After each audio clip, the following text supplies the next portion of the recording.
Hello everyone, welcome to Harshita Sherwani classes. So this is chapter number 5 of class 12 marketing series और chapter का नाम है emerging trends in marketing. देखिए अभी तक जो भी हमने चीज़ें डिस्कस करी, प्राइस, प्लेस, प्रमोशन, जो भी आपने 11th क्लास में पढ़ा, आपने मेजरली फोकस किया कि गुड्स जो हैं वही प्रोडक्ट्स हैं, लेकिन प्रोडक्ट्स में सर्विसेज भी आती हैं। ठीक है, तो इस चैप्टर में मोस्टली हम सर्विसेज पे ज़्यादा ध्यान देंगे। सर्विसेज से क्या मतलब है? सर्विसेज होता है एक प्रोसेस या फिर एक डीड या एक परफॉर्मेंस जो एक पर्सन दूसरे पर्सन के लिए करता है और वो उसके लिए पैसे चार्ज करेगा। ठीक है, अब हम देखते हैं सर्विस मार्केटिंग क्या होता है। ये कोई चीज़ नहीं होती, it is not a thing, it is a process, it is a process and this process is the product. ये एक प्रोसेस है और प्रोसेस ही क्या होता है? प्रोडक्ट होता है। For example, ride in the metro is a service. आप मेट्रो में राइड करते हो डेली, मेट्रो में राइड करना क्या होता है? सर्विस होती है। Not metro itself, metro product नहीं है यहाँ पर। Ride, metro ride is a product. तो आपको देखना है वो कि वो गुड्स है या फिर वो सर्विस है। वो क्या है? सर्विस है। उसके बाद देखिए, service is a deed, a performance और एन एफर्ट।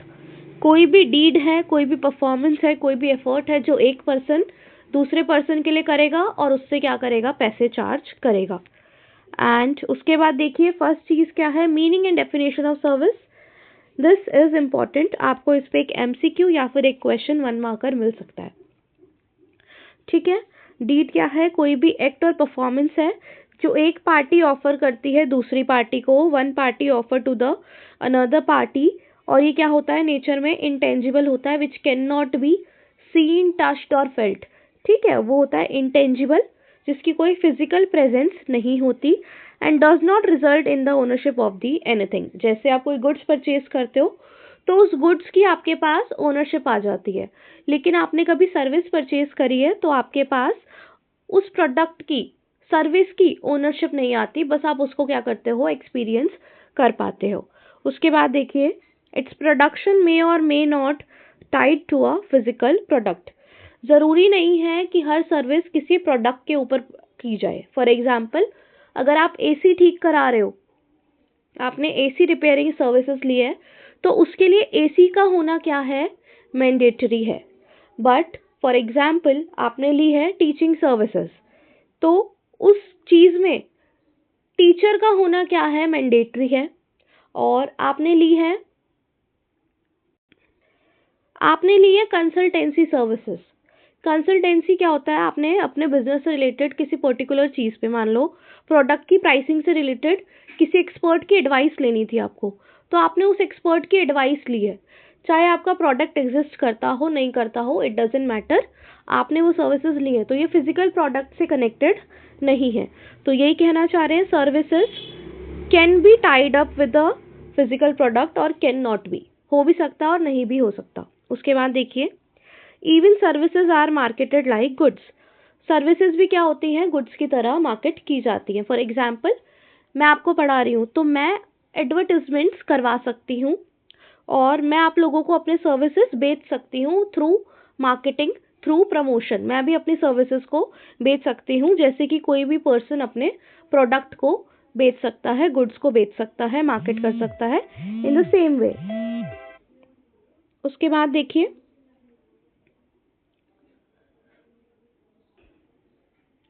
उसके बाद है characteristics of services.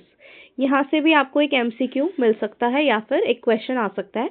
What are the characteristics of service? Services की कैरेक्टरिस्टिक्स क्या है? कैरेक्टरिस्टिक्स क्या है? विपिन। वी से हमारा वेराइटी और हीट्रोजेनिटी। इसका मतलब क्या है? देखिए, जैसी सर्विस एक पर्सन ने एक बार दे दी, एक बार प्रोवाइड कर दी, जब वो सेकेंड टाइम वो सर्विस प्रोवाइड कर रहा है तो वो पहली वाली सर्विस के सिमिलर तो हो सकती है, लेकिन बिल्कुल सेम नहीं हो सकती। उसमें हमेशा एक वेरिएबिलिटी होगी, एक हीट्रोजेनिटी होगी। It can never be homogeneous. उसमें हमेशा, इवन अगर वही सर्विस सेम पर्सन को दी है, मतलब मुझसे आप पढ़ने आए, ठीक है, फॉर एग्जाम्पल मैंने एक स्टूडेंट को पढ़ाया 5000 रुपीज़ में one particular subject, and then he came again to study the same subject for the same fees.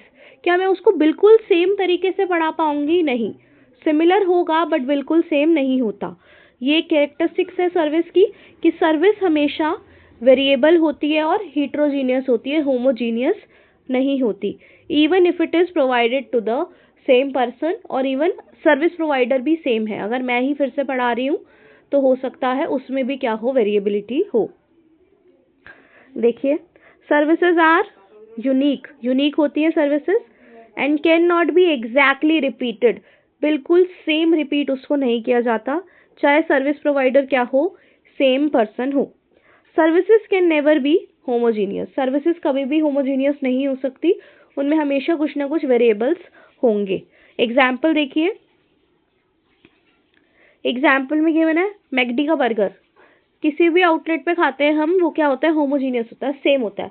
Burger goods है, प्रोडक्ट नहीं, बर्गर गुड्स है, सर्विसेज नहीं है, तो वो सेम हो सकता है। उसके बाद सर्विसेज एट एवरी स्टोर, मतलब आप मैकडी के स्टोर्स पर जा रहे हो, जो मैकडी वाले आपको सर्विस देते हैं, कहीं फास्ट सर्विस होती है, कहीं स्लो सर्विस होती है, कहीं आपको सेल्फ सर्विस करनी पड़ती है, कहीं आपको देने आते हैं आपके टेबल पे। तो ये क्या है, सर्विस हर स्टोर पर अलग हो सकती है, और हो सकती नहीं, होती ही है, सेम बिल्कुल सेम नहीं हो सकती। और दो कस्टमर्स को, मतलब आपका एक्सपीरियंस हो सकता है अच्छा हुआ हो, लेकिन जो आपके साइड में बैठा था उसका एक्सपीरियंस उतना अच्छा ना हो, चाहे स्टोर सेम है, वो सेम सर्विस प्रोवाइड कर रहे हैं, कहने को सेम कर रहे हैं, बट हमेशा सर्विसेज क्या होती हैं, वेरिएबल होती है, तो इसे कहा जाता है variability and heterogeneity of the services. उसके बाद देखिए इंटेंजिबिलिटी, मैंने आपको बताया था सर्विसेज का गुड्स की तरह फिजिकल एग्जिस्टेंस नहीं होता, it do not have a physical existence, hence आप सर्विसेज को टच नहीं कर सकते हो, होल्ड नहीं, हाथों में नहीं पकड़ सकते, टेस्ट नहीं कर सकते और स्मेल नहीं कर सकते। It can not be touched, hold, taste, smell. उसके बाद देखिए, it poses a unique challenge to those engaged in marketing or services, as they need to attach tangible attributes to an otherwise intangible offering। आप services को अगर market करना चाहते हो तो ये एक बहुत बड़ा टास्क है, क्योंकि वो इंटेंजिबल है, तो आपको सर्विसेज को जो इंटेंजिबल है उनको किसी टेंजिबल प्रोडक्ट के साथ क्या करना पड़ेगा, जोड़ना पड़ेगा, अगर आपको उसे मार्केट करना है तो। इसलिए marketing a service is a very difficult and unique challenge.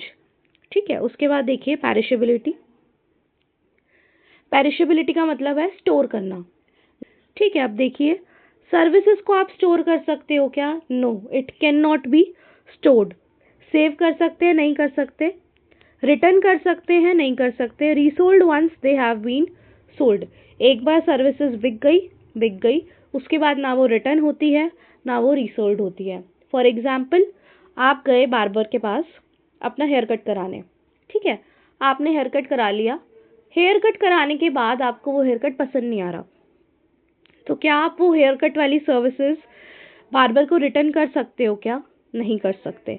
ठीक है, और इसलिए उसे कहा जाता है इट इज़ नॉट, क्या आप उस हेयर कट का जो एक्सपीरियंस आपका सर्विसेज का रहा है उसे आप स्टोर कर सकते हो, नहीं कर सकते, रिटर्न नहीं कर सकते। अब आप उसको वापसी से, ये नहीं कि आप बार्बर के जाके बाल काटाओगे ऐसे रिटर्न कर दो, नहीं।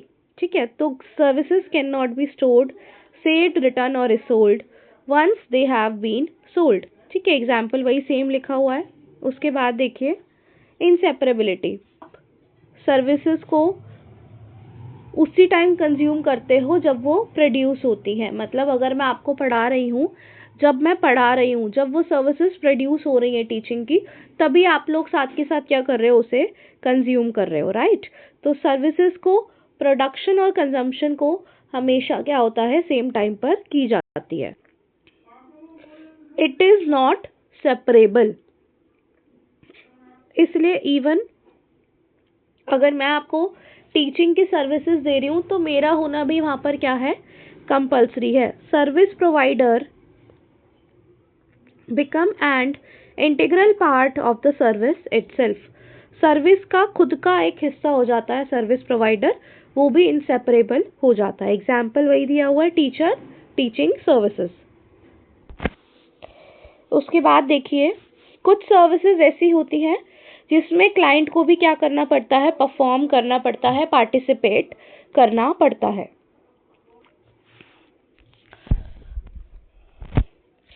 Clients also participate in the services to some extent and hence can affect the outcome of the services.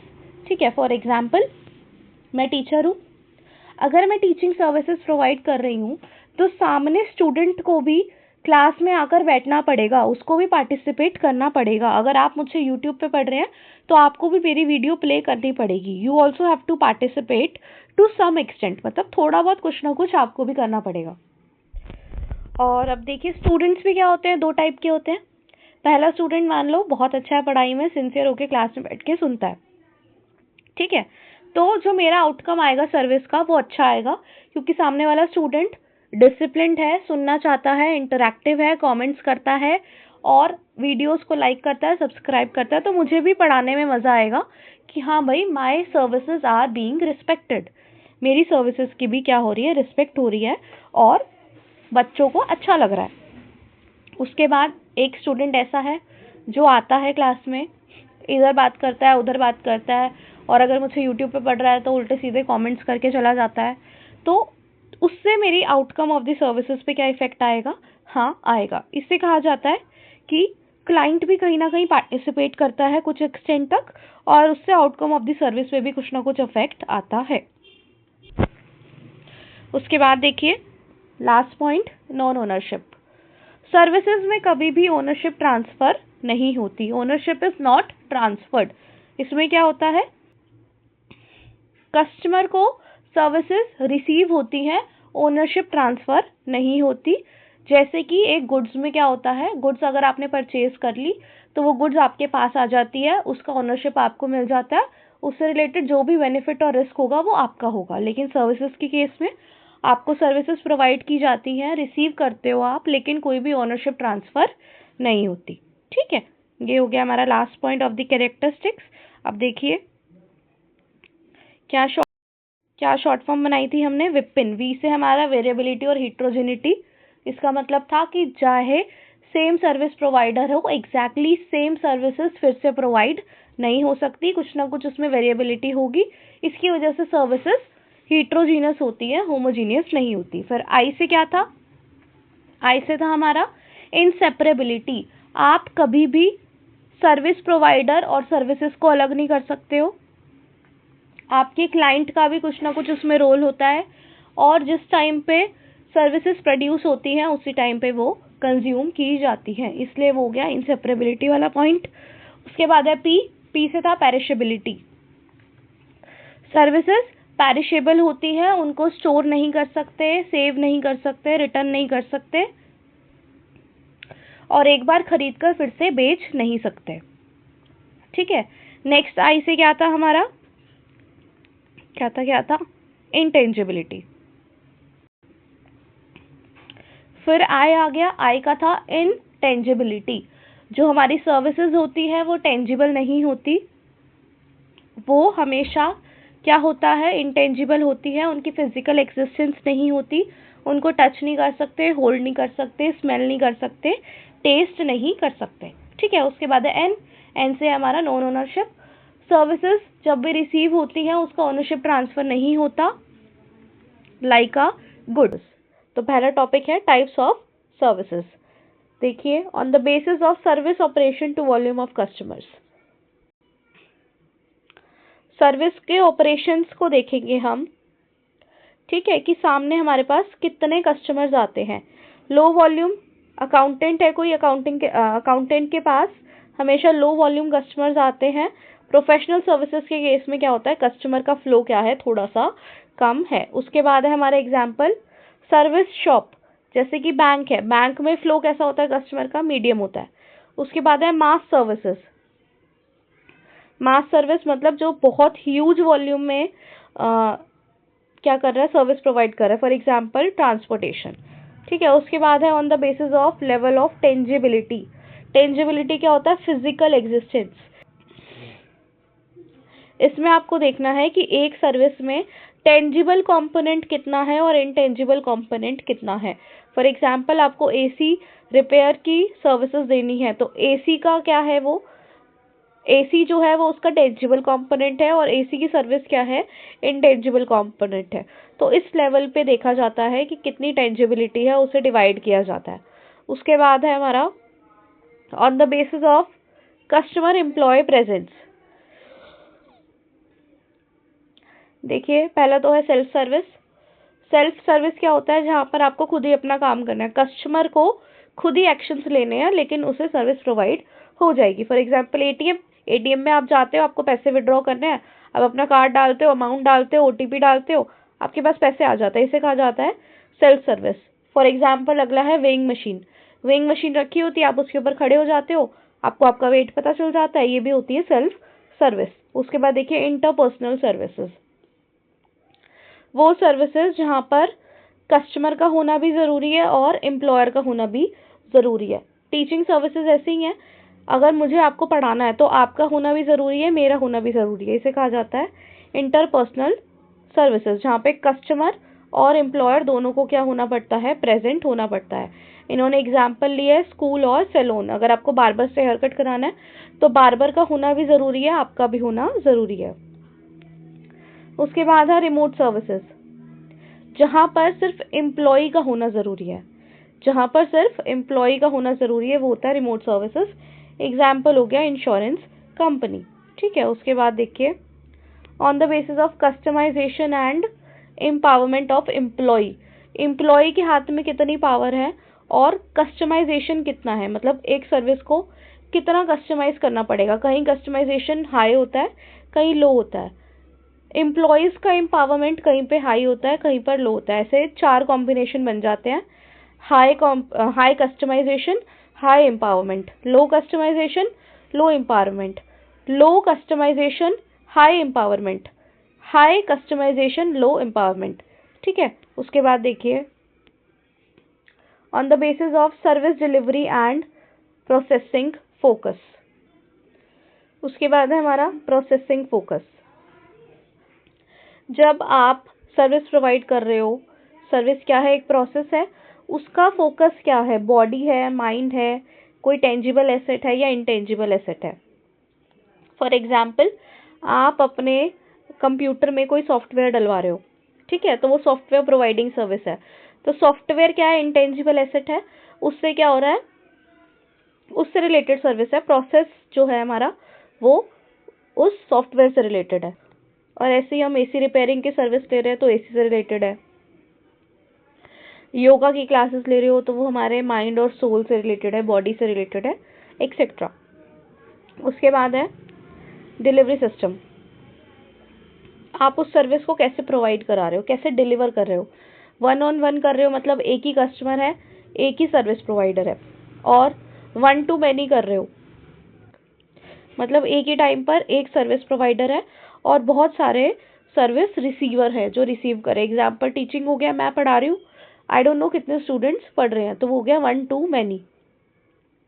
1-to-1 sequential का मतलब है कि लाइन बाय लाइन एक एक पर्सन या 2-2 पर्सन अंदर आते जा रहे हैं, उसे बोला जाता है 1-to-1 सिक्वेंशियल। इसका एग्जाम्पल हो जाता है काउंसलिंग। स्कूल में कोई काउंसलिंग करने आता है तो 2-2 3-3 करके बच्चे आते जाते हैं, या एक एक करके लाइन में बच्चे आते जाते हैं। सीक्वेंस होता है एक कि 1-on-1 सेशंस होते जाएंगे, ठीक है, उसे कहा जाता है 1-on-1। 1-to-many, एक बंदा पढ़ा रहा है, बहुत सारे कस्टमर्स हैं, क्लाइंट्स हैं, स्टूडेंट्स हैं, वो होता है 1-to-many। 1-on-1 का मतलब क्या होता है, एक ही सर्विस प्रोवाइडर है और एक ही सर्विस रिसीवर है, दैट्स इट। चलिए आगे देखते हैं। 4th टॉपिक जो हमें पढ़ना है वो है सर्विस की क्वालिटी। आपको अगर सर्विस की क्वालिटी को जज करना है कि वो अच्छी है या बुरी है, तो आप किस किस क्राइटेरिया के बेसिस पे करोगे। सबसे पहला है रिलायबिलिटी। रिलायबिलिटी क्या होता है कि सर्विस कितनी ट्रस्टवर्दी है, कितनी एक्यूरेट है, उस पर भरोसा किया जा सकता है या नहीं किया जा सकता। The service perform dependability and accurately, services accurately perform की गई हैं। उसके बाद है एक्सेस। सर्विस को एक्सेस करना कितना आसान है, हमें वेट तो नहीं करना पड़ता, ये हो जाता है सर्विस एक्सेसिबिलिटी और डिलीवर्ड विदाउट वेटिंग। उसके बाद है सिक्योरिटी। जो हमारी सर्विसेज हम लेने वाले हैं उसमें कोई डेंजर तो नहीं है, कोई रिस्क तो नहीं है, कोई डाउट तो नहीं है।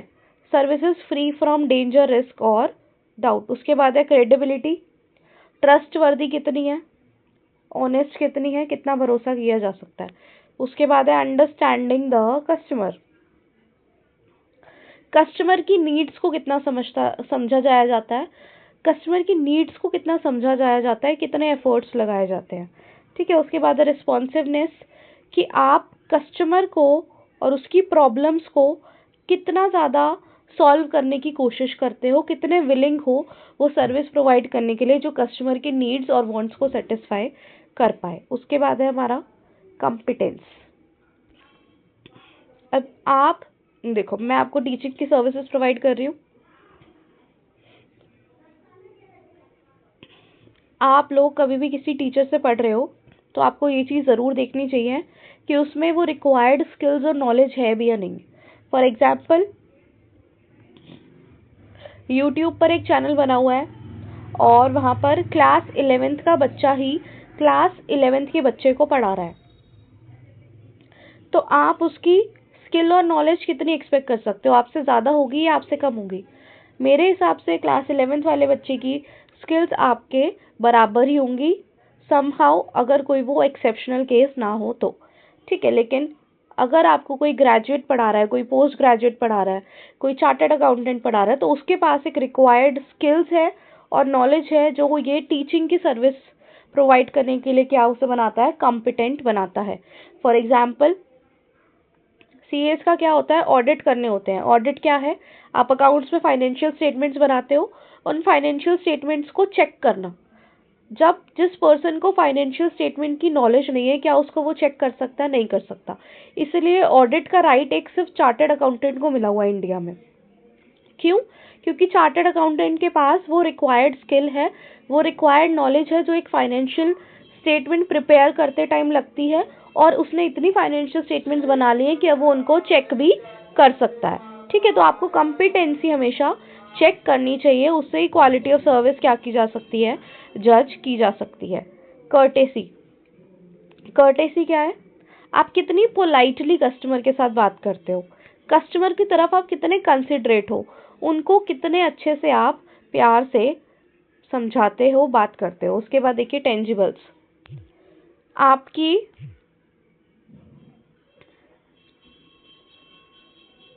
आपकी सर्विसेज हमेशा क्या होता है, कुछ फिजिकल अपीयरेंस से भी कनेक्टेड होती है।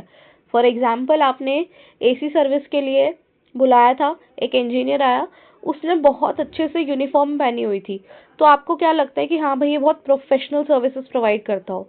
वैसे ही आपके स्कूल में आते हैं काउंसलिंग सेशन देने, है ना, अगर उन्होंने बहुत अच्छे से प्रॉपरली आपको एक अच्छे से यूनिफॉर्म वगैरह पहन कर आए हैं और कोट पैंट पहना हुआ है, बहुत अच्छा सा लग रहा है, उनको देखकर प्रोफेशनल वाली फीलिंग आ रही है, तो आप उनकी बात ज़्यादा सुनोगे। इस बेसिस पे आप उनकी सर्विसेज पे थोड़ा ज़्यादा ट्रस्ट कर पाओगे।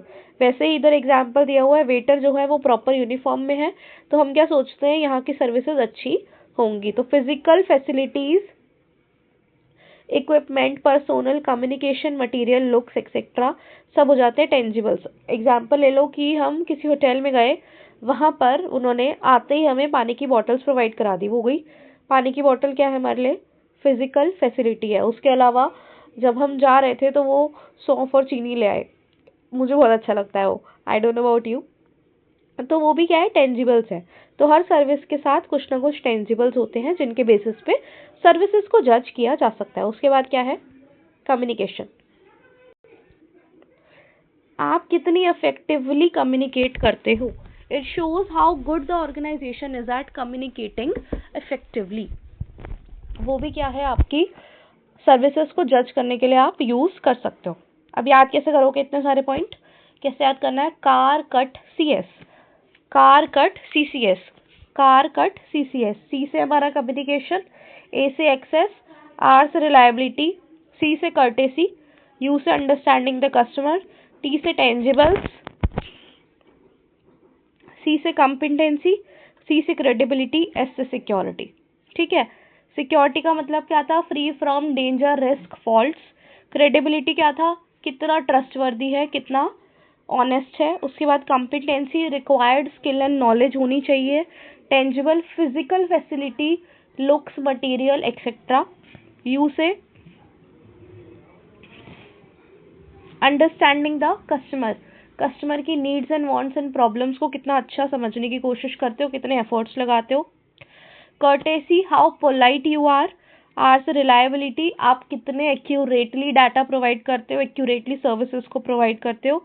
ए से एक्सेसिबल है या नहीं है, वेट तो नहीं करना पड़ता डिलीवरी के टाइम पे। सी से कम्युनिकेशन, आप कितने अच्छे से इफेक्टिवली कम्युनिकेट करते हो। ये कुछ क्राइटेरियाज हैं जिनके बेसिस पे एक सर्विस को जज किया जा सकता है। मार्केटिंग, ऑनलाइन मार्केटिंग में आप क्या करेंगे, आप ऑनलाइन चैनल्स को, ऑनलाइन मेथड्स को यूज़ करेंगे टू मार्केट योर प्रोडक्ट। अब अपने प्रोडक्ट को आप कहाँ मार्केट करेंगे, ऑनलाइन एनवायरनमेंट में, रियल लाइफ एनवायरनमेंट में। ठीक है, यहाँ पर आपको प्लेटफॉर्म्स यूज़ करने हैं, online platforms like emails, social media, display advertising, search engine optimisation.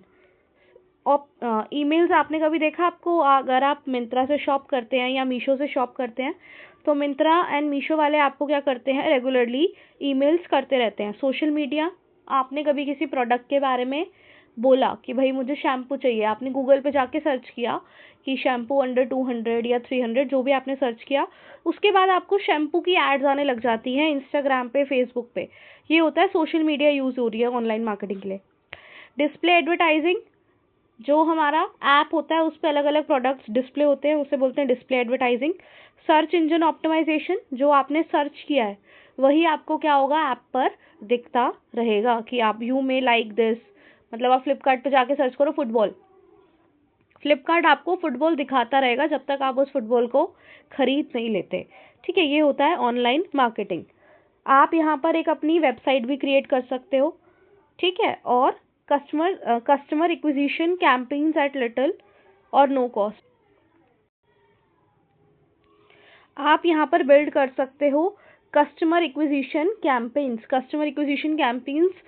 Eight little or no cost. कोई भी कॉस्ट के बिना आप एक कस्टमर को एक्वायर करने का पूरा कैंपेन रन कर सकते हो ऑनलाइन मार्केटिंग में। ठीक है, उसके बाद व्हाट इज ऑनलाइन मार्केटिंग समझ गए। चैनल्स का यूज़ करना to analyse the marketing campaign in the real environment. यहाँ पर हम ऑनलाइन प्लेटफॉर्म्स यूज़ करेंगे, अपनी वेबसाइट भी क्रिएट कर सकते हैं। ठीक है, उसके बाद है हमारा एडवांटेजेस ऑफ ऑनलाइन मार्केट। अब ऑनलाइन मार्केटिंग क्यों यूज़ करें, क्या रीज़न है। ओबामा यूसी, ये निमोनिक्स आपको याद करना है। ओ से क्या है, online market generate higher profit. Online market में जो हमारा कस्टमर बेस होता है वो ग्लोबल होता है, वो हम ग्लोबली एड्स कर सकते हैं, ग्लोबली बेच सकते हैं, तो प्रॉफिट भी ऑब्वियस है कि क्या होंगे, हायर होंगे। बेटर मीडियम बेटर है अपनी चीज़ों को बताने का, और मेरे हिसाब से लेस कॉस्टली है, अफोर्डेबल भी होता है। एम से मेजर इम्पैक्ट, अगर आपको पता हो आप कोई भी ऐड अगर चलाते हो तो उससे कितने व्यूअर्स थे और कितने व्यूअर्स आपके कस्टमर बन गए, वो सारा डाटा आप क्या कर सकते हो, देख सकते हो। फॉर एग्जांपल, अगर मेरे यूट्यूब चैनल पे मैंने कोई वीडियो डाली है तो उस वीडियो को कितने सब्सक्राइब लोगों ने देखा, कितने नॉट सब्सक्राइब लोगों ने देखा, इस पर्टिकुलर वीडियो से आपके कितने सब्सक्राइबर बढ़े, ये सारा डाटा आप क्या कर सकते हो, देख सकते हो। तो आप अपनी एड का क्या कर सकते हो, इम्पैक्ट पता कर सकते हो। इसलिए अगर आप मेरी वीडियो देख रहे हो और सब्सक्राइब नहीं कर रहे तो मुझे पता चल रहा है ना। उसके बाद देखिए, एक्वायरिंग वैल्यूएबल कस्टमर्स, ऐसे ऐसे कस्टमर्स आएंगे आपके पास जो आपको कुछ वैल्यू देकर जाएंगे, कुछ पैसे कमा कर देके जाएंगे, जो आपको प्रॉफिट करके जाएंगे, और आपके रेगुलर कस्टमर्स भी बन सकते हैं। उसके बाद देखिए, यूज़ ऑफ एनालिटिक्स, आप एनालिटिक्स को यूज़ कर सकते हो, जो मैंने आपको ऑलरेडी बता दिया कि इम्पैक्ट पता लग रहा है आपको, उसमें कैसे पता चलता है, एनालिटिक्स दिखता है, उससे हमें पता चलता है कितना इम्पैक्ट हम लाए हैं। और एनालिटिक्स का यूज़ करके आप देख सकते हो कि आपका, जैसे आपने फेसबुक पे भी ऐड चलाई, इंस्टाग्राम पे भी चलाई, और आपने मान लो ट्विटर पे भी ऐड चलाई, तो तीनों में से कौन सा प्लेटफॉर्म है जो आपको ज़्यादा फ़ायदा देगा, ये कौन बताएगा आपको। तीनों में आप कंपेयर कर सकते हो और एनालिटिक्स का यूज़ करके क्या कर सकते हो, पता लगा सकते हो कौन सा चैनल ऑफ इंफॉर्मेशन बेटर है आपके लिए। कस्टमर का भी ये वाला कौन सा एनालिसिस है हमारा, ये एनालिसिस है कि चैनल्स को, अलग अलग चैनल्स को यूज़ किया, उसका एनालिसिस करना। उसके बाद है कस्टमर एनालिसिस, कि आप कस्टमर्स का क्या कर रहे हो, एनालिसिस कर रहे हो कि कौन सा कस्टमर आपके लिए कितना बेनिफिशियल हो सकता है। ठीक है, उसके बाद देखिए, अब थोड़ा डिटेल में पढ़ लेते हैं फटाफट से। Generate profits, business that generate lead online, मतलब जो ऑनलाइन लीड्स क्रिएट करता है उसका ग्रो कैसे होता है, वो फास्टर ग्रो होता है और वो रीच कर पाता है कस्टमर को at right time, right place, with right message. ये चीज़ याद रखनी है। ऑनलाइन वाला क्या करता है, रीच कर पाएंगे कस्टमर्स को राइट प्लेस पे, राइट टाइम पे, राइट मैसेज के साथ। ठीक है, उसके बाद देखिए, all of these enables business to generate higher profit with online marketing. जैसे कि मैंने आपको बताया ऑनलाइन में क्या होता है, आपको पता चल जाता है, मतलब ऑनलाइन आपको पता चल जाएगा कि कस्टमर की नीड है। मान लो आपका बिजनेस है शैम्पू का, ठीक है, क्या बेचते हो आप, शैम्पू बेचते हो, और किसी ने भी गूगल पर सर्च किया शैम्पू, तो आपको क्या होगा, एक लीड मिल जाएगी कि भाई इस पर्सन को शैम्पू चाहिए। तो अगर आपको रीच करना है ऐसे कंज्यूमर के पास जिनको शैम्पू चाहिए, राइट टाइम पर, हमें पता चल गया चाहिए, हम वहाँ पर पहुँचेंगे। राइट प्लेस पर, मतलब हमें पता है वो इंस्टाग्राम यूज़ करते हैं तो हम इंस्टाग्राम पे ऐड तक पहुँचाएंगे और एक उनको राइट मैसेज भी क्या होगा, सेंड होगा। उसके बाद देखिए, इसी वजह से क्या होता है, हायर प्रॉफिट आ पाते हैं ऑनलाइन मार्केटिंग से। उसके बाद देखिए, बेटर मीडियम। ऑनलाइन मार्केट क्या होती है, ट्रेसिएबल होती है, मतलब आपको हर चीज़ के बारे में पता चल जाता है। Which channel are effective at acquiring customer, मतलब सारे चैनल्स आपने यूज़ कर लिए जिससे आपको ज़्यादा लीड आ रही है, ज़्यादा कस्टमर्स आ रहे हैं, उसको फॉलो कर लो। बट इससे पता कैसे चलता है हमें, ऑनलाइन मार्केटिंग ट्रेसिएबल है इसीलिए। उसके बाद देखिए, अफोर्डेबल। जो हमारे कन्वेंशियल ऑफलाइन मार्केटिंग के मेथड्स थे, कन्वेंशनल मतलब जो परंपरा चलती आ रही है, जो बहुत पहले से हो रही है, उससे ज़्यादा इफेक्टिव क्या है हमारी, उससे ज़्यादा सस्ती है हमारी ऑनलाइन मार्केटिंग। ठीक है, उसके बाद देखिए, मेजर इम्पैक्ट, मैंने आपको बताया impact of any given channel can be measured. उसके बाद है हमारा acquiring valuable customers. Acquiring valuable customer मैंने बताया कि विजिटर्स आपकी वेबसाइट पे आएंगे, डिफरेंट चैनल पे आएंगे, इंटरैक्ट करेंगे, अगर उन्हें अच्छा लगेगा तो खरीद कर भी जाएंगे। और आप इस डाटा से क्या कर सकते हो, फर्दर एनालिसिस कर सकते हो। जिसने आपसे एक प्रोडक्ट खरीदा उसको आप अपसेल कर सकते हो अपने दूसरे प्रोडक्ट। तो ये कुछ फ़ायदे होते हैं हमारे ऑनलाइन मार्केटिंग के। एनालिटिक्स मैंने बताया कि कौन सा मार्केटिंग चैनल बेटर है एट एक्वायरिंग कस्टमर, हमें पता चल जाता है। कस्टमर एनालिसिस में क्या होएगा, ग्रुप ऑफ कस्टमर जिनका स्ट्रॉन्ग एंगेजमेंट बिहेवियर है और high potential for upsell for higher engagement. मैंने आपको बताया कोई आपसे एक प्रोडक्ट खरीदे, उसको दूसरा बेचो, उसको तीसरा बेचो, इसे कहा जाता है अपसेल। बट उसके लिए आपको क्या करना पड़ेगा, कस्टमर का थोड़ा बहुत एनालिसिस करना पड़ेगा, आपको पता लगाना पड़ेगा उसको कौन सा प्रोडक्ट पसंद आएगा। फॉर एग्जाम्पल, मिंत्रा अगर आपको एक चीज़ बेच रहा है तो वो आपको दूसरी चीज़ के बारे में भी बताना शुरू कर देता है कि कस्टमर यूजुअली इसके साथ ये 2 चीज़ें और खरीदते हैं, ताकि आप भी क्या करें, उसे खरीदें। ठीक है, याद हो गया कैसे करेंगे इसका, ओबामा यूसी, ओबामा यूसी। उसके बाद देखते हैं नेक्स्ट चीज़ जो हमें करनी है, दैट इज, फ़ायदे तो पढ़ लिए, अब नुकसान भी पढ़ लें थोड़े ऑनलाइन मार्केटिंग के। डिसएडवांटेजेस ऑफ ऑनलाइन मार्केट क्या है, टेक टाइम से घर में फेस इन करो, टेक टाइम से घर में फेस इन करो। इसको मैं बाद में दिखाती हूँ आपको, पहले देखो। पहली डिसएडवांटेजेस क्या है, टेक्नोलॉजिकल इशू। आपने कभी देखा है कि कोई साइट्स क्या हो जाती हैं, समथिंग वेंट रॉन्ग लिखा आ जाता है, उसके लिए आपको इंटरनेट चाहिए ही चाहिए, और कभी कभी बहुत स्लो चलता है, कुछ वेबसाइट का डिज़ाइन ही बहुत इशू है कि मतलब वो यूज़र फ्रेंडली नहीं है, आप यूज़ नहीं कर पा रहे हो, पेज लोड करने में टाइम लग रहा है, वेबसाइट का डाउन टाइम चल रहा है, मतलब वेबसाइट ही नहीं चल रही, थोड़े ज़्यादा कस्टमर्स आ गए वेबसाइट पे, वेबसाइट ही डाउन हो जाए। पुअर नेविगेबिलिटी। उसके बाद देखो, पुअर सर्च इंजन ऑप्टिमाइजेशन, मतलब जो आप सर्च कर रहे हो वो मिल ही नहीं पा रहा है, ऐसी भी वेबसाइट्स होती हैं। ये कुछ टेक्नोलॉजिकल इश्यूज हैं जो ऑनलाइन मार्केटिंग में आते हैं। अगर आप टेक्नोलॉजिकली साउंड नहीं हो, आपकी वेबसाइट में कस्टमर को बहुत वेट करना पड़ रहा है, उसे दिक्कतें आ रही है, तो वो क्या करेगा, आपके कॉम्पिटिटर्स के पास स्विच हो जाएगा जो अच्छा एक्सपीरियंस देगा उसे। उसके बाद देखिए, मॉडर्न टेक्नोलॉजी। आपको पता है टेक्नोलॉजी में बहुत रैपिड चेंजेस आते हैं, तो आपको उसके साथ क्या करना पड़ता है, एडेप्ट करना पड़ता है। तो ऑनलाइन मार्केटिंग में भी क्या होता है, मॉडर्न गैजेट्स यूज़ होते हैं, इंटरनेट चाहिए, टेक्नोलॉजिकल डिवाइसेस चाहिए, सारी चीज़ें आपको आनी चाहिए। बट कुछ लोग ऐसे होते हैं जो जल्दी एडेप्ट नहीं कर पाते हैं, उनके पास इंटरनेट नहीं होता, उनके पास मॉडर्न टेक्नोलॉजी की नॉलेज नहीं होती है, जिसकी वजह से उन कस्टमर्स को हम क्या करेंगे, कैप्चर नहीं कर पाएंगे। देखिए क्या लिखा है, further they can not reach those people who are not adept at using these devices. जो इन डिवाइसेस के पास जो इन डिवाइसेस को यूज करना नहीं चाहते, उन तक आप क्या करोगे, नहीं पहुंच पाओगे। ठीक है, आगे देखो, टाइम कंजम्पशन। ऑनलाइन मार्केटिंग बहुत टाइम कंज्यूमिंग है, क्योंकि आपको पता ही नहीं चलता आप कितनी देर से स्क्रॉल कर रहे हो। ठीक है, तो अगर आपको ऑनलाइन मार्केटिंग करनी है तो थोड़ा सा एक स्ट्रैटेजी और एक प्लान की क्या होती है, रिक्वायरमेंट होती है, ताकि आप थोड़ा टाइम सेव कर पाओ। मतलब आपको पहले ही टाइमर लगा के चलना चाहिए कि भाई 15 मिनट में या आधे घंटे में मुझे ये कपड़ा खरीदना है या फिर मुझे ये डिवाइस फाइनलाइज करना है, क्योंकि आपके पास बतेरे ऑप्शंस है। You can not just decide without looking at everything. हम क्या करते हैं, देखते रहते हैं, पूरा पूरा दिन देखते रहते हैं और हम फाइनली नहीं कर पाते कौन सा खरीदना है।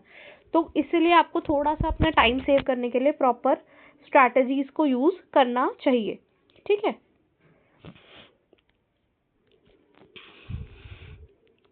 और धीरे धीरे हमें पता चलता है कि हमारी ब्रांड के लिए कौन सा वाला क्या है, ऑनलाइन मार्केटिंग सूट कर रहा है। मतलब देखो, बहुत सारे, ये तो मैंने जो आपको बताया वो कस्टमर के मोटिव से बताया।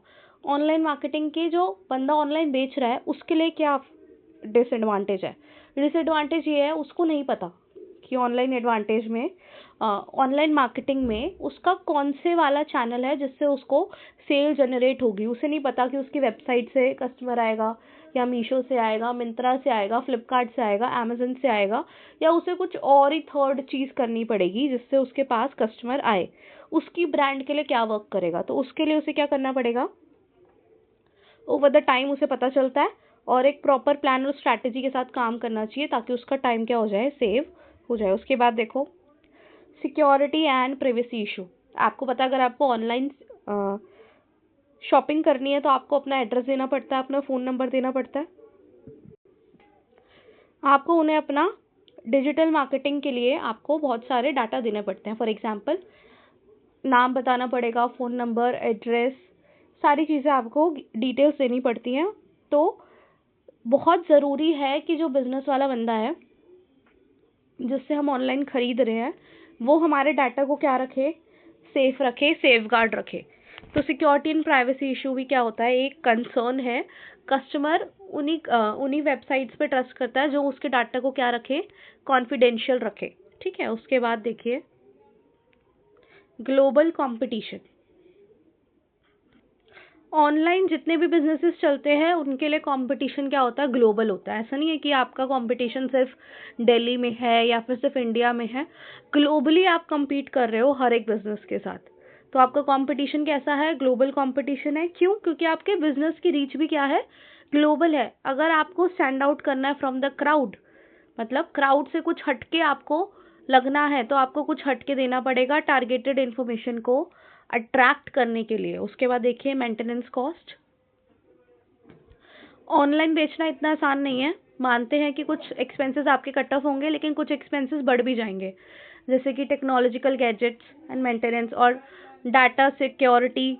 और आपको कुछ web developers and technological specialist चाहिए होंगे जो क्या करेंगे, आपके ऑनलाइन वेबसाइट्स को और ऑनलाइन मार्केटिंग चैनल्स को क्या करेंगे, मेंटेन करेंगे और मैनेज करेंगे। ठीक है, उसके बाद है facing negative feedbacks and review. देखो, अगर मैं कुछ ऑनलाइन खरीद रही हूँ तो मैं क्या करती हूँ, खरीदने से पहले, ठीक है, मुझे अच्छा तो लग रहा है, फिर उसके बाद जाऊंगी मैं रिव्यू वाले सेक्शन में, सारे के सारे रिव्यू पढ़ती हूँ। और पॉजिटिव से पहले मैं क्या करती हूँ, नेगेटिव रिव्यूज पढ़ती हूँ। क्यों, क्योंकि मुझे जानना है कितने लोगों का खराब फीडबैक रहा है। तो जितने भी फीडबैक्स हैं, चाहे पॉजिटिव हो चाहे नेगेटिव हो, ओपनली अवेलेबल होते हैं ऑनलाइन मार्केटिंग में। तो ये इसका फ़ायदा भी है, ये इसका नुकसान भी है। ठीक है, क्योंकि अगर मान लो किसी प्रोडक्ट के नेगेटिव रिव्यूज़ आए हुए हैं तो क्या आप उसे खरीदोगे, नहीं खरीदोगे। आपने कोई यूट्यूब वीडियो ओपन करी, उसके नीचे मान लो बहुत नेगेटिव कमेंट्स हैं कि भाई ये वीडियो अच्छी नहीं है, इसमें कुछ कवर नहीं है, इसमें ये नहीं है, इसमें वो नहीं है, तो क्या आप उस वीडियो को देखोगे, आप उसे नहीं देखोगे, आप ट्रस्ट नहीं कर पाओगे। और ये बहुत इंस्टेंटली होता है। मैंने कोई वीडियो लेक्चर डाला और आपने बहुत अच्छे अच्छे कमेंट्स करे, ठीक है, आप लोग कमेंट्स क्यों नहीं करते हो, वैसे थोड़ा रिव्यू दिया करो वीडियो देखने के बाद, कमेंट्स करो। ठीक है, जिससे क्या होगा, आपके जो भी बाद में आएगा वीडियो देखने तो वो कमेंट्स के ऊपर जाएगा और एक ट्रस्ट बिल्ड होता है। तो इसलिए आपको कमेंट्स करने चाहिए। और अगर नेगेटिव कमेंट्स होते हैं तो हमें पता है कि भाई ये चीज़ हमें नहीं देखनी, ये चीज़ वर्थ इट नहीं है। वैसे ही सेम रिस्क होता है कि भाई बैड रेप्यूटेशन हो सकती है कमेंट्स की वजह से, ठीक है। Negative feedbacks, comment, review can create bad image of the brand. उसके बाद है इनएक्सेसिबिलिटी। जिन एरियाज में इंटरनेट है ही नहीं, नॉट अवेलेबल, या इंटरनेट कनेक्शन पुअर है, वहाँ पर तो आप ऑनलाइन मार्केटिंग के थ्रू पहुँच ही नहीं सकते। दूसरा, अगर कोई इलिटरेट है, एल्डरली पीपल मतलब बूढ़े लोग हैं और जो अनपढ़ लोग हैं, उनको ऑनलाइन मार्केटिंग की कोई भी नॉलेज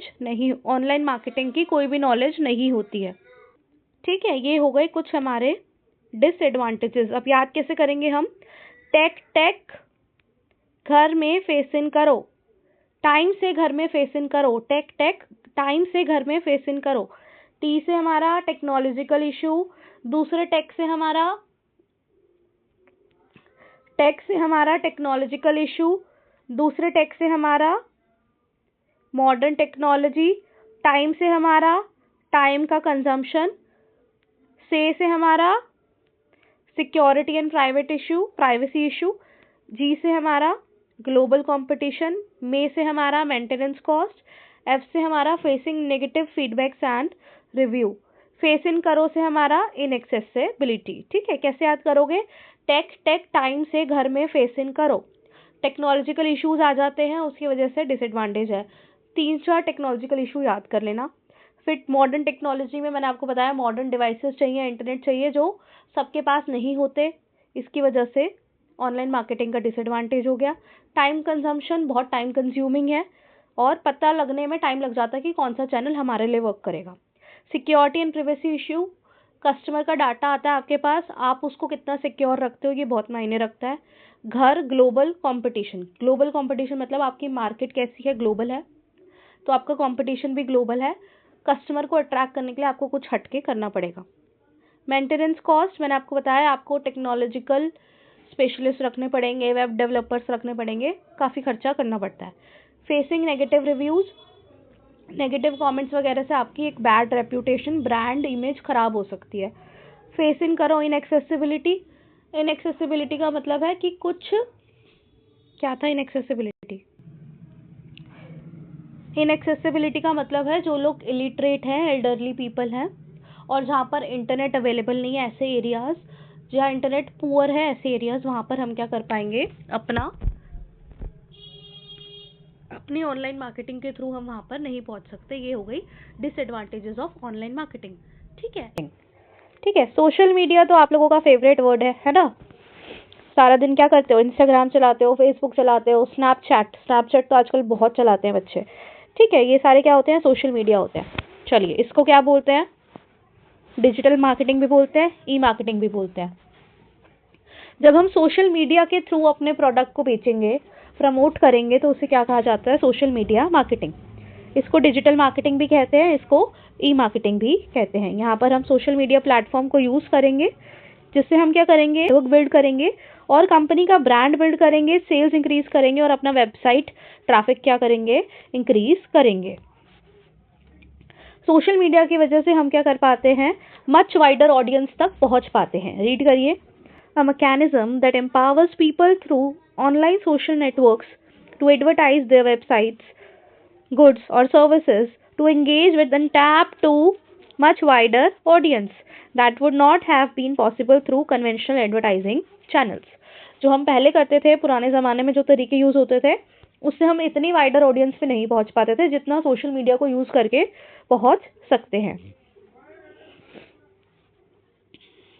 सोशल मीडिया प्लेटफॉर्म्स में क्या होता है? डाटा एनालिटिकल टूल्स होते हैं जो बिल्ट इन होते हैं, मतलब हर ऐप का अपना टूल होता है। जैसे कि अगर आपका इंस्टाग्राम का प्रोफेशनल अकाउंट है तो आप जाके चेक करना, प्रोफेशनल डैशबोर्ड आता है कि आपको कितने लोगों ने देखा, किस किस लोग पे आप पहुंचे, सब्सक्राइब लोगों ने कितना देखा, अनसब्सक्राइब लोगों ने कितना देखा, इस पर्टिकुलर पोस्ट से आपके कितने फॉलोअर्स बढ़े। सेम क्या होता है यूट्यूब में होता है, सेम क्या होता है फेसबुक में होता है। तो हर एक सोशल मीडिया प्लेटफॉर्म का अपना एक built in data analytical tool होता है, जिससे आप प्रोग्रेस को ट्रैक कर सकते हो, सक्सेस को और engagement of the ad campaigns.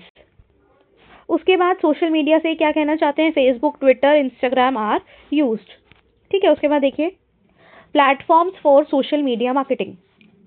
कौन कौन से सोशल मीडिया मार्केटिंग के लिए हम यूज कर सकते हैं? तो सबसे पहला क्या है? सबसे पहले हमारा फेसबुक, सबसे पुराना भी क्या है, फेसबुक।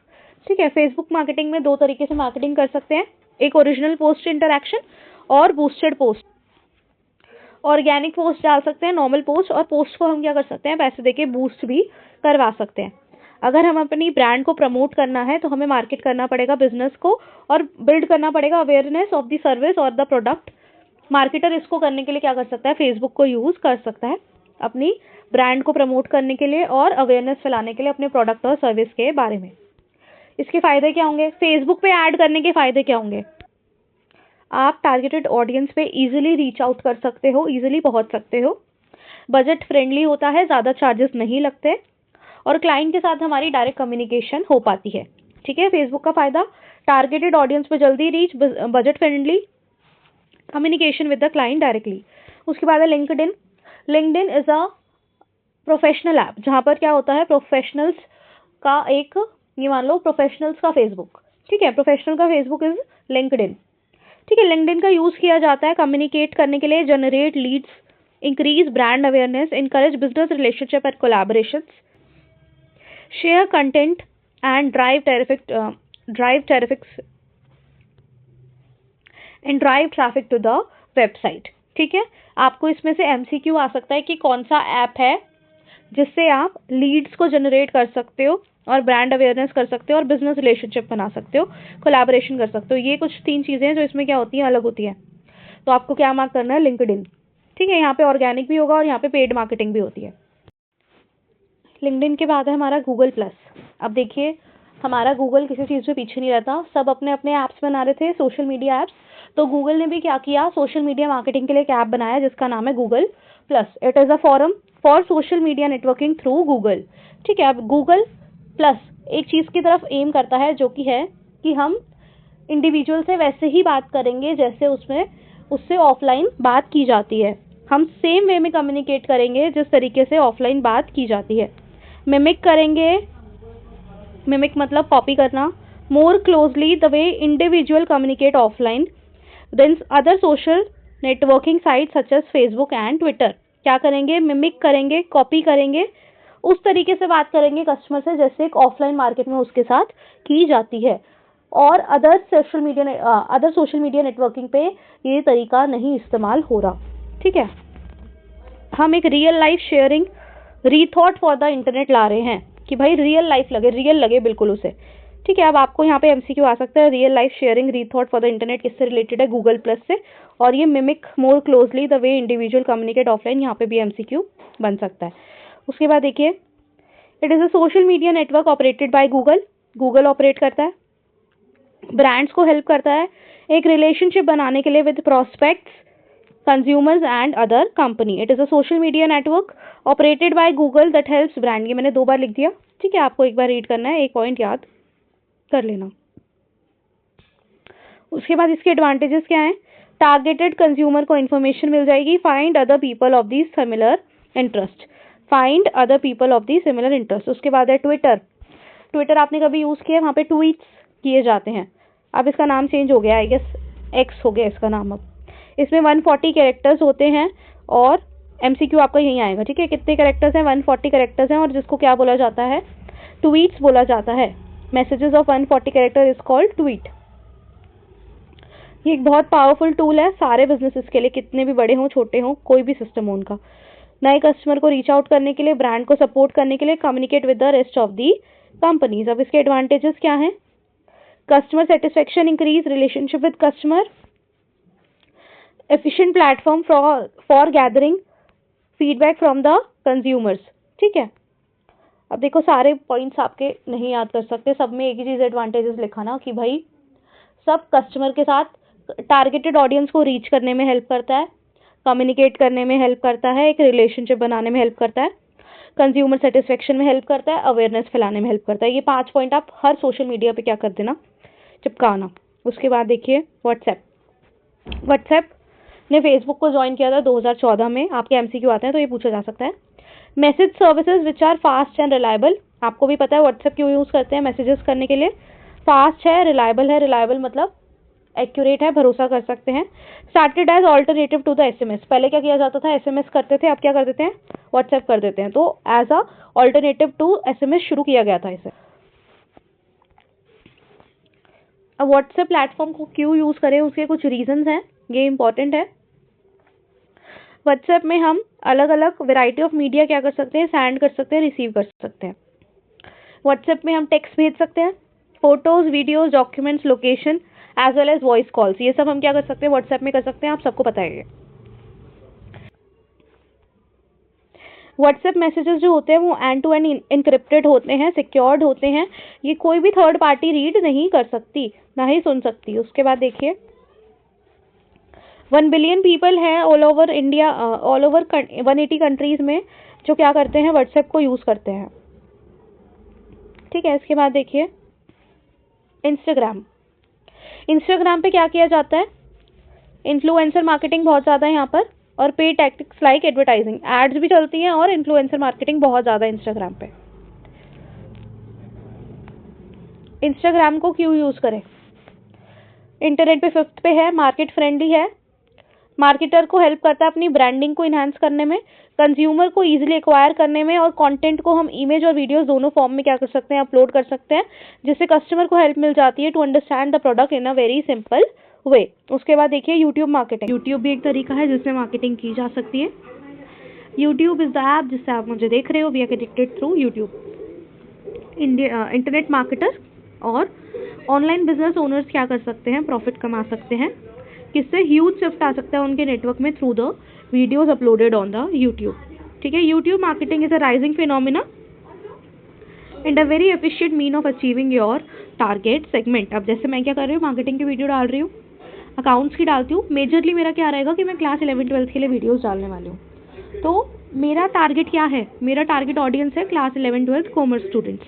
ठीक है, उसके बाद यूट्यूब को यूज़ करके मैं क्या करूँगी, अपने टारगेट सेगमेंट के पास पहुँच पाऊंगी। उसके बाद क्या है, एडवांटेजेस क्या है यूट्यूब की, सेकेंड लार्जेस्ट सर्च इंजन है, थर्ड मोस्ट विजिटेड वेबसाइट है, best and easiest way to learn new technologies, sell products worldwide. आपका यूट्यूब क्या है, पूरे वर्ल्ड वाइड चलता है, और ऑडियंस भी कैसी है, ह्यूज ऑडियंस है। ठीक है, उसके बाद देखिए नेक्स्ट इज पिंटरेस्ट। इसके बाद है हमारा Pinterest marketing. Pinterest is the app जहाँ पर क्या होता है, बहुत जो भी आप सर्च करेंगे उसकी बहुत एस्थेटिक अमेजिंग फोटोज आ जाती हैं, वीडियोस आ जाती है, आइडियाज़ मिल जाते हैं। ठीक है, वहाँ पर आप अपनी एफिलिएट मार्केटिंग भी कर सकते हो, अपनी ब्रांड का लिंक डाल सकते हो, प्रोडक्ट्स का लिंक डाल सकते हो, जिससे क्या होगा, ऑर्गेनिक ट्रैफिक आपकी वेबसाइट पे आएगा और आप अपनी ब्रांड को क्या कर पाओगे, आप अपनी ब्रांड के बारे में लोगों को क्या कर पाओगे, अवेयर कर पाओगे। ठीक है, अब पिंटरेस्ट क्यों यूज़ करें, फास्टेस्ट ग्रोइंग प्लेटफॉर्म है, यहाँ से आपका MCQ बनेगा। फास्टेस्ट ग्रोइंग प्लेटफॉर्म कौन सा है, हमारा पिंटरेस्ट है। ब्रांड अवेयरनेस के लिए यूज़ होगा, यूज़र फ्रेंडली है, और ट्रैफिक बिल्ड करने के लिए यूज़ होता है वेबसाइट पे। इसके बाद है स्नैपचैट, ये तो हमारी जेंजी जनरेशन का फेवरेट है। क्यों, यहाँ पे ये बनाते हैं स्नैप स्कोर्स, राइट। चलिए देखिए, ये 1-to-1 और ग्रुप मैसेजिंग के लिए यूज़ किया जाता है, जिसमें फ़ोटोज़, वीडियोज़ और टेक्स्ट मैसेजेस जो कि सेकेंड्स में डिसअपियर हो जाते हैं, वो है। अब स्नैपचैट मार्केटिंग की यूज़ करें, क्योंकि यहाँ पर फिल्टर्स ऐड कर सकते हैं। कैसा अजीब सा है ना आपका ये टॉपिक, फिल्टर्स ऐड कर सकते हैं, डायरेक्टली कम्युनिकेट कर सकते हैं कस्टमर से। यूज़र फ्रेंडली प्लेटफॉर्म है for new upcomers, user friendly platform है फॉर न्यू कमर्स। उसके बाद टिकटॉक तो हमारा बैन हो चुका है इंडिया में, तो आपको ऊपर ऊपर से रीड कर लेना। 15 सेकंड की वीडियोस बनती हैं इसमें, huge audience, better user engagement. ठीक है, band in June 2020 in India. उसके बाद सोशल मीडिया यूज़ करने के एडवांटेजेस क्या हैं, ये है इम्पॉर्टेंट, दिस इज इम्पॉर्टेंट। अब आपसे पूछा जाए कि यूट्यूब मार्केटिंग के और हमारे गूगल प्लस के और हमारे पिंटरेस्ट के, स्नैपचैट के, किसी के भी एडवांटेजेस पूछी जाएँ तो आप ये सेम पॉइंट्स क्या कर सकते हो, चिपका सकते हो। ठीक है, अब देखिए सबसे पहला ब्रांड अवेयरनेस, आपकी ब्रांड के बारे में लोगों को पता चलने लग जाएगा अगर आप सोशल मीडिया पे एक्टिव हो। फीडबैक, आपको पॉजिटिव और नेगेटिव फीडबैक जो भी आने होंगे बहुत जल्दी कस्टमर क्या कर सकता है, कमेंट करके, रिव्यू डाल के आपको बता सकता है। उसके बाद है कॉम्पिटिटिव एडवांटेज, कस्टमर का बिहेवियर और नीड्स आप समझ पाते हो क्योंकि आपके पास इंस्टेंटली क्या आ जाता है, डाटा आ जाता है। उसके बाद impact, word of mouth, customer जो रिव्यू डालते हैं उससे क्या हो जाता है, वर्ड ऑफ माउथ हो जाता है, दूसरे कस्टमर आपके प्रोडक्ट को खरीदने के लिए क्या हो जाएंगे, रेडी हो जाएंगे। उसके बाद है कॉस्ट एफिशिएंट। कॉस्ट एफिशिएंट का मतलब क्या है, पैसे कम लगते हैं इसमें। लो कॉस्ट और फ्री मार्केटिंग प्लेटफॉर्म्स हैं, यूजर फ्रेंडली होते हैं, ये भी लिख सकते हो। उसके बाद है फास्टर एंड ईजियर कम्युनिकेशन, बहुत जल्दी बिजनेस और कस्टमर का क्या हो जाता है कि इंटरेक्शन हो जाता है। उसके बाद क्या है, disadvantages of social media marketing. Social media marketing की डिसएडवांटेजेस क्या है, नुकसान क्या है। पहला क्या है, टाइम कंज्यूमिंग होता है। Time is the major issue in social media marketing because every startup takes a lot of time to expand the business. Business को एक्सपेंड करने में टाइम लगता है। उसके बाद है receives negative feedback from audience. Audience से आपको नेगेटिव फीडबैक्स आ सकते हैं। आपको क्वालिफाइड पर्सोनल चाहिए होंगे। एक्सपोजर टू कॉम्पिटिटर स्ट्रैटेजी, मतलब कॉम्पिटिटर को भी पता है आपकी क्या स्ट्रैटेजी है, आपको भी पता है उनकी क्या स्ट्रैटेजी है। तो ये हो गई हमारी डिसएडवांटेजेस। तो ये हो गया हमारा चैप्टर नंबर 5 कंप्लीट। ठीक है, if you like the video please like share and subscribe, और प्लीज़ कमेंट कर दिया करो, अच्छी लगे अच्छा कमेंट, बुरी लगे बुरा कमेंट। ठीक है, रिव्यू देना बहुत ज़रूरी है, जिससे दूसरे कस्टमर को क्या होगा, फ़ायदा मिलेगा। Okay, I will see you tomorrow with another video. Till then bye, take care.